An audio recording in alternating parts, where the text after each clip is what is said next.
Bonjour, aujourd'hui le 8 mars, nous sommes au village Kep à Gia Lai, au haut plateau du centre du Vietnam pour participer à la grande fête de l'ethnie minoritaire Jarai.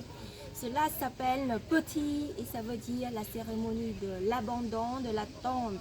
Derrière moi, c'est la scène de la préparation. Selon la croyance des Jarai, il existe trois mondes, le monde des vivants, le monde des morts, où résident les ancêtres, et le monde des divinités. Après la mort, l'être humain devient un esprit errant, restant encore attaché à la vie terrestre. Ainsi, chaque jour, les descendants ont pour devoir d'apporter de la nourriture aux tombes pour inviter les âmes des défunts. Cette pratique prend fin lors de la cérémonie de l'abandon des tombes, généralement après 5 à 10 ans, selon la situation économique de la famille. À ce moment-là, la famille se sépare définitivement du défunt, mettant fin à tout lien pour construire une nouvelle vie, une nouvelle famille et ne continuant plus à apporter de la nourriture, à célébrer les anniversaires de décès ou à entretenir la tombe.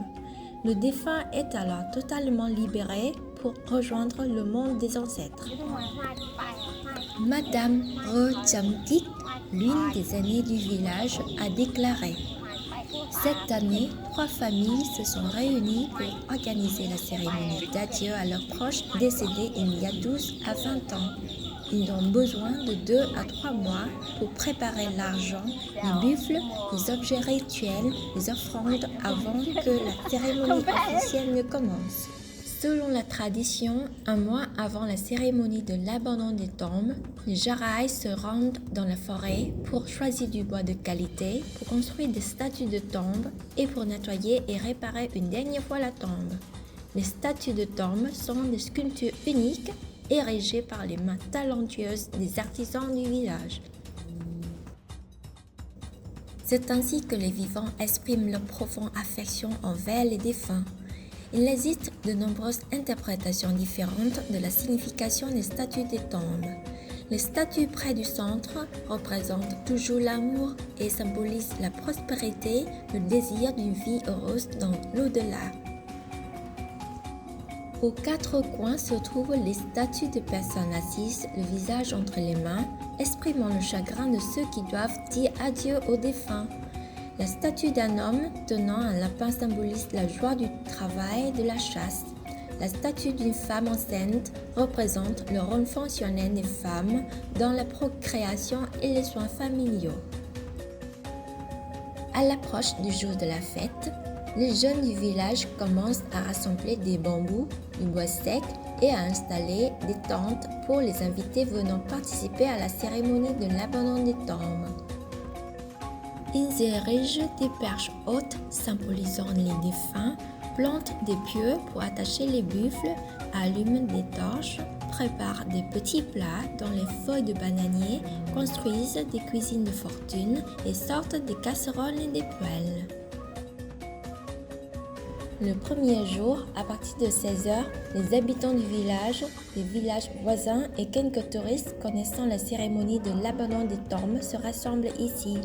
Chaque femme du village apporte un gros panier contenant du cumlam glicouliant dans le bambou, du crête, banane verte mélangée avec des graines de sésame noir, des gâteaux de riz soufflés, déjà de l'alcool de riz pour se partager et inviter les visiteurs.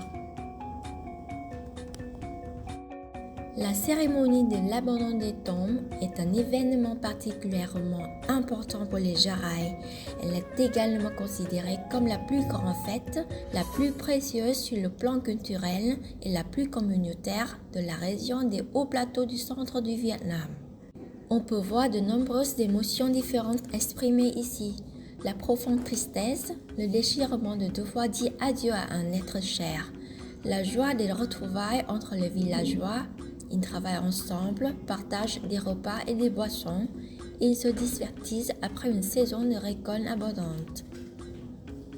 La cérémonie de l'abandon des tombes est également considérée comme un musée vivant des Jarai. Toutes les formes d'art uniques de la région des hauts plateaux du centre du Vietnam y sont représentées. Tissage, gants, danse traditionnelle, cuisine, peinture et sculpture.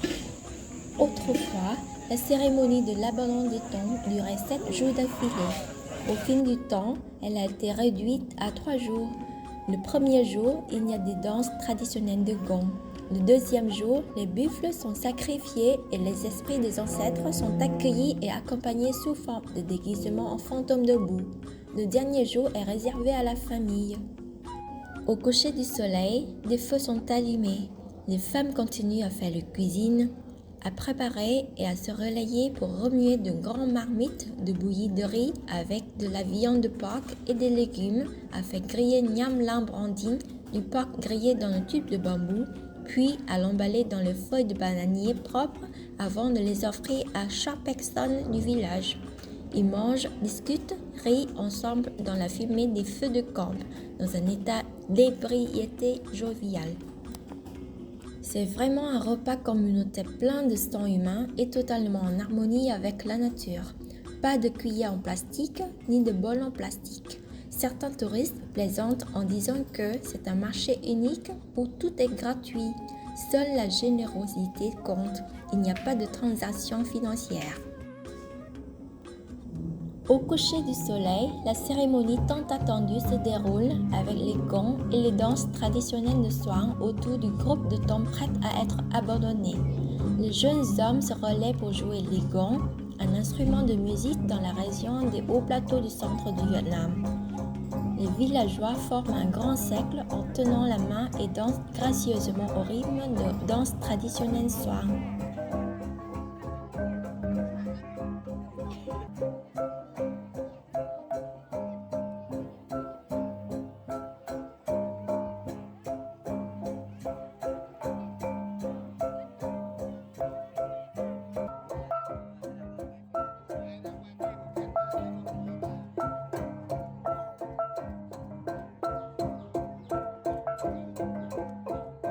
De nombreux sons différents et inhabituels, apparemment sans rapport les uns avec les autres, résonnent du grand tambour, des petits gongs, mais finalement ils se combinent harmonieusement pour créer une musique ethnique à la fois majestueuse, mystérieuse et émouvante.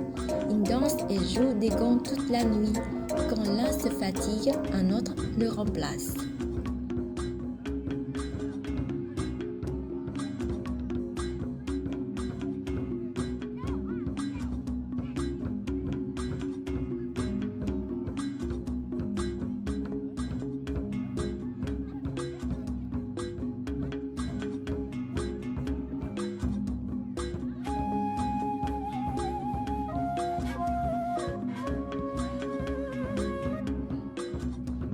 La présence la plus mémorable lors de la fête est celle des 3 Brahms, esprits des ancêtres. Selon la croyance des Charai, les Brahms sont des représentations des défunts revenus pour se réjouir avec les habitants du village près des tombes.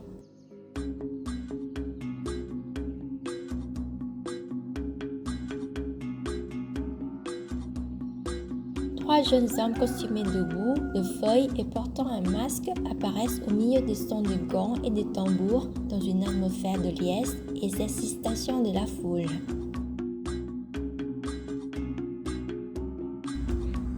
Ils font le tour des tombes avec des gants, jettent de la boue sur les spectateurs, puis disparaissent rapidement comme des esprits, laissant un silence dans le cimetière. La fête se termine, la tristesse et la joie se referment toutes deux.